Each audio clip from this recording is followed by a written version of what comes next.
Alors peut-être que tu te poses la question de ce qu'est l'instruction en famille, ou plus communément appelée l'école à la maison. Ça regroupe une multitude de façons de faire, de la façon la plus formelle possible, avec des manuels et des cahiers, comme le unschooling total, où on considère que les apprentissages vont se faire de manière autonome. À côté de ça, il y a aussi les cours par correspondance, et il y a une multitude de façons de s'organiser, soit tous les matins, soit tous les après-midi, soit toute la journée, soit au fur et à mesure des rencontres qu'on peut faire. Aujourd'hui, je vais te présenter notre façon de faire. Alors, elle n'est pas forcément idéale, mais elle correspond à notre façon d'être et aussi à notre organisation familiale et professionnelle, sachant que moi, en tant qu'accompagnante parentale, monitrice de portage et de massage bébé, et en plus praticienne en massage, j'ai besoin de me libérer du temps pour mon activité professionnelle. Du coup, on s'est organisé pour travailler le matin. Les enfants ont une tranche de travail de 9h à midi à peu près. Ça peut être un peu moins en fonction de la rapidité à laquelle ils vont travailler, comme un petit peu plus s'il y a besoin. On s'adapte vraiment. Tu vas voir dans la vidéo, alors c'est peut-être un peu brouillon la façon dont je te présente les choses, parce que je te présente les manuels au fur et à mesure que quand je les ai achetés. Donc il y en a qui manquent, parce que je ne les avais pas encore reçus. Et d'autres, finalement, on n'utilise pas forcément. J'en parle à la fin de la vidéo. J'ai fait un petit update justement, parce qu'au moment où j'ai filmé tout ce qui était manuel, etc., c'était début septembre. Et donc là, je filme, on est le 8 octobre. Donc on est à un petit peu plus d'un mois, un mois et une semaine peut-être de travail. Donc du coup, on a une organisation qui est un petit peu rodée quand même. Même si entre-temps, on a appris certaines choses par rapport à un de mes enfants qui font que ça change un petit peu la donne par rapport aux apprentissages. Mais pour l'instant, voilà, ça rend pas trop mal. À voir en fonction du déroulement de l'année. Parce que c'est vrai qu'on en est qu'au début, donc la motivation est encore là. Et sachant que pour ma plus grande, il y a le brevet qui se prépare. Donc il y a cette petite pression supplémentaire. Voilà. Donc je pense que j'en reparlerai dans d'autres vidéos. Bon visionnage à toi. Alors pour le niveau 4e, on a pris des cahiers chouettes, entre autres, pour le français. Parce que du coup, c'est assez complet, il y a quand même la grammaire, conjugaison, orthographe, lecture, expression. Pour tout ce qui est rédaction et dictée. Dictée, j'ai un autre cahier, c'est le Bled. Et pour les rédactions, on a aussi un truc chouette. Maths, pareil, parce qu'en fait, on aime bien ce format-là. Il y a toujours un petit rappel de cours, alors vraiment un petit rappel. Après, quand on ne comprend pas ou quand on veut approfondir, on utilise Internet. Donc ça, c'est pour les maths. Donc pareil, il y a tout ce qui correspond au programme. Nombre et calcul, gestion de données, géométrie et mesure, algorithme et programmation, sachant que la programmation, je vais en reparler après. En anglais, on a donc encore chouette. Sachant que pour les cours d'anglais, les enfants ont une prof native donc, qui parle avec l'accent en plus, donc ils sont obligés de se familiariser avec ça. Ils ont 1 heure par semaine donc avec leur prof, plus 1 heure par semaine les cahiers à faire. Et ils ont aussi en plus l'application Duolingo, donc ça c'est pour tous les jours parce qu'ils en ont pour 10 minutes, un quart d'heure. Après, il y a des matières où on n'a pas, moi j'ai pas trouvé en tout cas, que une matière. Donc du coup, j'ai trouvé ça pour la 4e. Alors, je ne l'ai pas trouvé pour la 3e, mais je pense que c'est parce que pour la 3e, il y a à chaque fois un cahier par matière. Donc français et maths, je pense pas qu'on va reprendre anglais non plus, après à voir si ça lui parle plus ou si c'est des exercices différents. Mais c'est surtout pour l'histoire géo, l'éducation morale et civique, SVT, physique, chimie et technologie. Donc voilà, c'était surtout pour ces matières-là, sachant qu'on va pas, on va utiliser les cahiers, mais c'est l'histoire géo et l'EMC par exemple, c'est des matières où je leur demande de faire des recherches et après une restitution. Donc ils choisissent pour la restitution, mais en tout cas une restitution. Pour l'allemand, donc il y a le bled tout en un. Ça c'est plus pour s'il y a des questions, etc. Ils ont chacun aussi leur dictionnaire par rapport aux langues qu'ils font. Voilà, on a 2 cahiers parce qu'en fait ils se ressemblent beaucoup. Hein. Et du coup, je m'étais trompée l'année dernière et je lui avais acheté sans faire. Je n'avais pas fait attention parce que c'est vraiment léger quand même la différence. Et du coup, je lui avais acheté celui-là qui n'était pas de son niveau, je crois. Non, celui-là. Bon, bref, je me rappelle plus. Donc, on va finir celui qui avait été commencé. Et ensuite enchaîner avec celui-là. Et pour la programmation, donc on avait acheté ça, sauf qu'en fait on s'en sort pas avec Scratch, ça enregistre jamais ce qu'on veut faire. Donc on va voir comment on va s'organiser. Voilà pour les manuels par rapport à la 4e. Et ensuite, ce que j'ai fait, c'est que j'ai repris donc les matières Histoire Géo, EMC et SVT, Physique Chimie et Technologie. J'ai fait un tableau récapitulatif des chapitres où on notera tout ce qui a été, quand ça a été fait. Et j'ai laissé une case commentaire, je vous montrerai ça après, une case commentaire justement pour tout ce qui aura été peut-être recherche ou film pour approfondir le sujet. Voilà pour la 4e. Donc pour la 3e, on a pris le même principe de cahier, donc pour le français, les maths, et là on a trouvé par contre histoire, géo et éducation morale et civique, physique, chimie, donc on a repris pour chouette anglais et espagnol. Donc là on part sur le CE1 pour donc mon 3e. Alors j'ai pris études de la langue, le manuel et le cahier d'exercice et lecture, manuel et cahier d'exercice aussi, sachant que les manuels, les deux, je les ai eu pour 10 € sur Vinted. Là j'ai acheté 9 les cahiers parce que je pense que lui il faut une méthode et ça plaira d'autant plus au contrôle aussi parce que ils sont casse-pieds en fait. Et sachant qu'il ne lit pas encore très très bien, donc c'est quelque chose on va beaucoup axer sur la lecture. Du coup c'est mélangé. J'ai pas les maths. Où est-ce que j'ai mis les maths? Je ne sais plus. Il va falloir que je cherche. Pour tout ce qui est histoire, géo, comment ça s'appelle ça, explorer le monde ou un truc comme ça, j'ai pris des cahiers Montessori. Alors il ne faut pas avoir peur de l'épaisseur de tout ce que j'ai pris parce qu'en fait, il n'y a pas tant que ça dans un cahier. Parce que tout ce qui est manipulation, en fait, ça, on prend une bonne partie du livre, en fait. Ça va... Voilà, il y a déjà tout ça de découpage par rapport à la taille du livre. Et à coller ensuite. Et c'est des petites choses qui vont assez rapidement quand même. Hein, je veux dire, ça va. Donc j'ai pris Découverte du monde. J'ai pris Montessori de l'univers, sachant qu'on a déjà un petit peu travaillé sur tout ce qui est la Terre, le système solaire avec les grands. Donc il a déjà entendu des choses. Le Montessori de la nature, moi c'est pareil, en fait chacun, il y a beaucoup de pages en fait à couper et après il n'y a pas beaucoup de travail en soi sur les pages, donc ça va aller assez vite. Ça c'est des choses où il peut faire 5 voire 10 pages dans la journée parce que ça l'intéresse. La découverte des arts, je sais qu'il a commencé, voilà. Bon, par contre l'épaisseur des feuilles ça revoit parce que du coup là c'est difficile de lire, mais voilà, c'est des petites choses, on va lire ensemble. Il y a des coloriages. Après des petites expériences. Ça va assez vite comme cahier. Histoire du monde. Je trouve que c'est assez sympa. Pareil, hein, là il y a beaucoup à découper. Avec une frise. Donc c'est dès 6 ans. Sachant qu'il aime beaucoup l'histoire en fait. J'ai pris donc la grammaire aussi parce que je trouve que c'est plus sympa. Et là encore une fois, il y a beaucoup à découper. Hein. Si on regarde, voilà. À découper, ça représente une bonne partie du livre. Et j'ai pris les sciences aussi, et je ne sais pas où j'ai fichu les maths. J'ai acheté pourtant, donc voilà. Bon, je mettrai peut-être la référence si je la retrouve. Et du coup, je me suis imprimé. Alors ça, c'est une prof qui le fait, donc moi je vais pas suivre, mais c'est pour être sûr d'avoir bien tout revu. Donc il va être par rapport au français. Il y a les maths.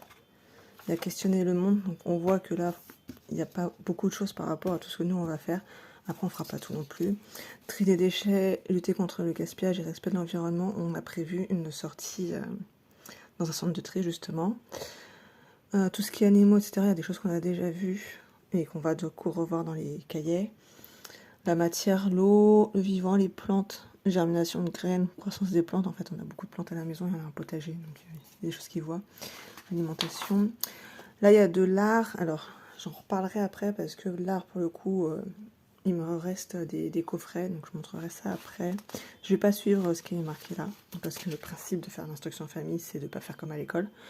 Et là je me suis mis l'anglais, je sais pas si je vais suivre par rapport à des livres ou pas, sachant que c'est pareil, il a un cours avec une anglaise. une fois par semaine. Et qu'il a un cahier aussi que je n'ai pas mis là. Voilà. Donc ça c'est pour le CE1. Et pour mon plus petit, du coup, j'ai choisi ces cahiers-là. À la base, j'étais partie sur la librairie des écoles, avec les cahiers qui s'appellent Tout simplement, mais je les trouve un peu légers par rapport à ce qu'il y a là-dedans. Donc du coup, j'ai choisi ça. J'attends un autre que j'ai pris sur Vinted, pareil. Là, ils sont à 14,90 et j'ai dû le payer avec les frais de port, peut-être 6 euros. Il est neuf aussi, donc je l'attends. Mais bon, je l'attends depuis un certain temps. Et du coup, je pense que je vais faire comme pour son grand frère qui est en CE1, même si c'est pas du tout le même âge. On va aussi prendre ça et les mêmes cahiers. Du coup, je l'ai pris sur un du monde et je vais prendre les autres aussi. Si je les trouve en occasion, je les prendrai en occasion, sinon je finirai par les acheter neufs. Mais du coup, il fera à son rythme parce qu'il aura 6 ans au mois de mai prochain. Et pareil pour lui, j'ai pris aussi par rapport à ce qui est prévu par l'éducation nationale, même si je ne vais pas forcément suivre tout ce qui est fait. Encore une fois, c'est le principe de l'instruction de famille, on est censé avoir une liberté pédagogique, même si pendant les contrôles, on ne s'en rend pas vraiment compte. Mais c'est surtout pour que je vois un petit peu comment moi je vais m'organiser par rapport à ce qu'on me demande. Il y a des choses, l'activité physique, ils trouvent toujours qu'on n'en fait pas assez. Ça me fait toujours rire. On a un jardin, je veux dire, il sait nager, quoi. Voilà, ça c'est le tableau des acquis de fin de section pour voir un petit peu où ça en est. Mais il y a des choses voilà, pour les cocher, pareil, de l'action réalisée, expliquer comment on a fait.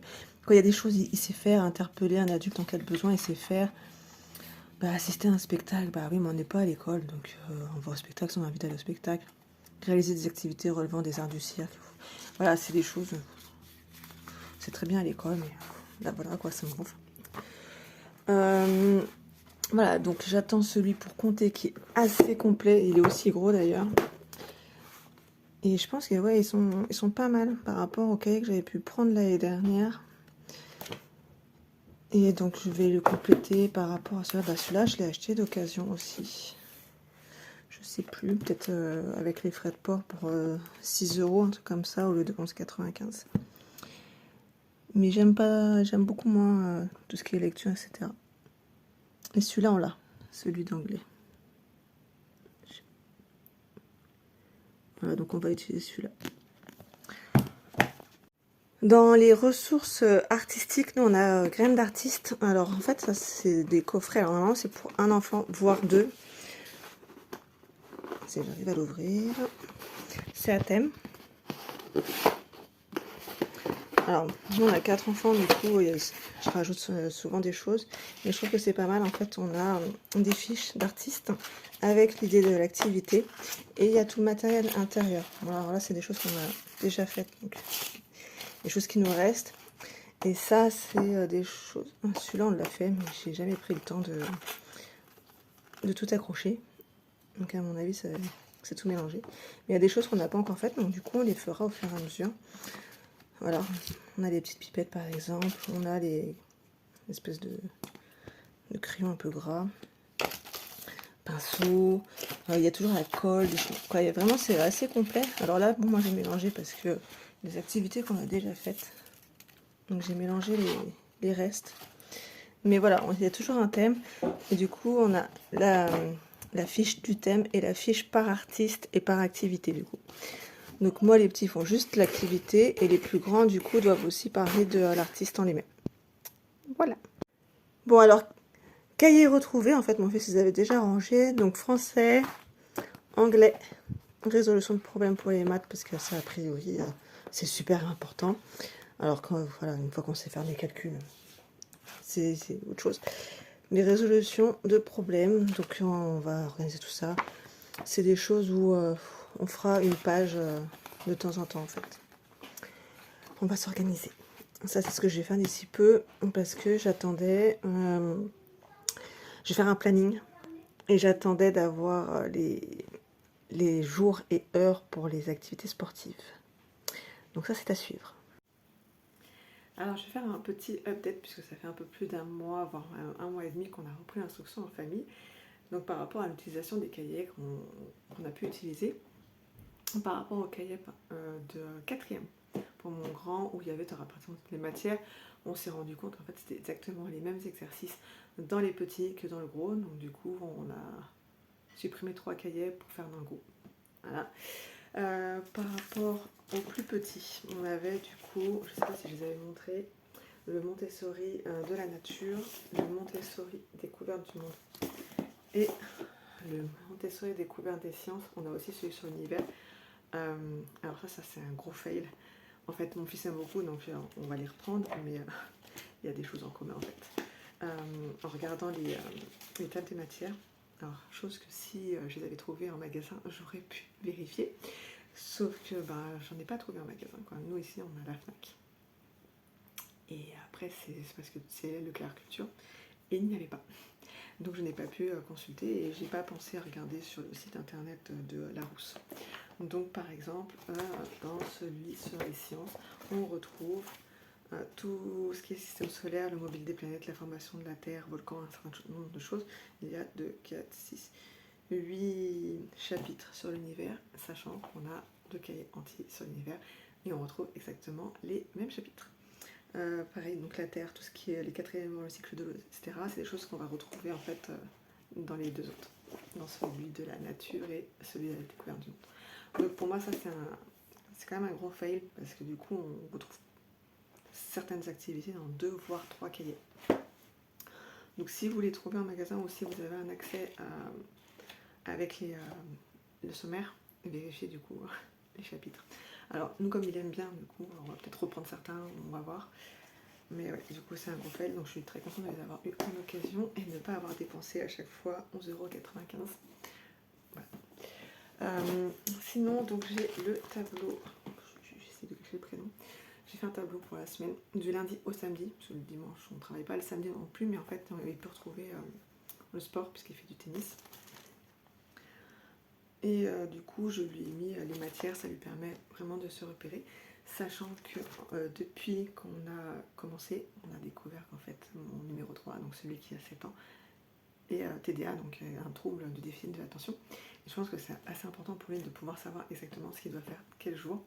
Alors des fois on y arrive, des fois on n'y arrive pas, ça va vraiment dépendre de sa concentration et de l'attention qu'il peut avoir pour travailler. Mais en tout cas tous les jours il a un cahier Montessori, il choisit celui qu'il veut. Tous les jours il a du français, ça c'est obligatoire, parce qu'on a étude de la langue et on a lecture, les cahiers avec les manuels, plus de la lecture avec la méthode Baucher, parce que ça reste long. On a quand même réussi à diminuer le temps de lecture dans une page Baucher où il y a quelques mots, on mettait 20 minutes pour lire une dizaine de lignes. On descend progressivement à 10 et vendredi il a réussi à lire pendant 8 minutes, donc on progresse. C'est très long parce que du coup en termes de concentration c'est difficile. Une mouche qui passe, il s'arrête, il voit une ombre dans la rue, il va s'arrêter pour voir ce qui se passe. Donc voilà.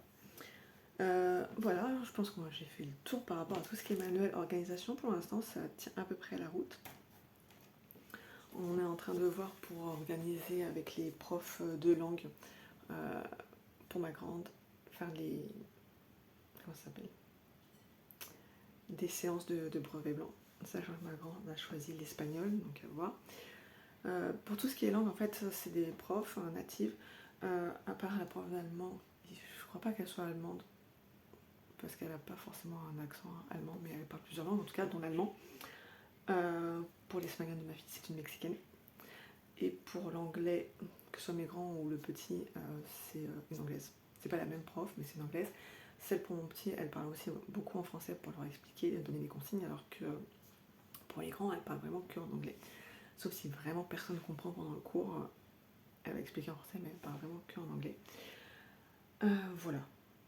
Je pense que j'ai fait le tour. S'il y a des questions, n'hésite pas à mettre en commentaire. Si tu veux savoir les références, pose-moi aussi la question en commentaire. Et je ferai peut-être aussi un article de blog pour voir si je peux vraiment tout mettre. Ce sera peut-être plus simple. Voilà. Donc n'hésite pas à commenter, liker et partager si tu le veux. Ça m'aide à me faire connaître.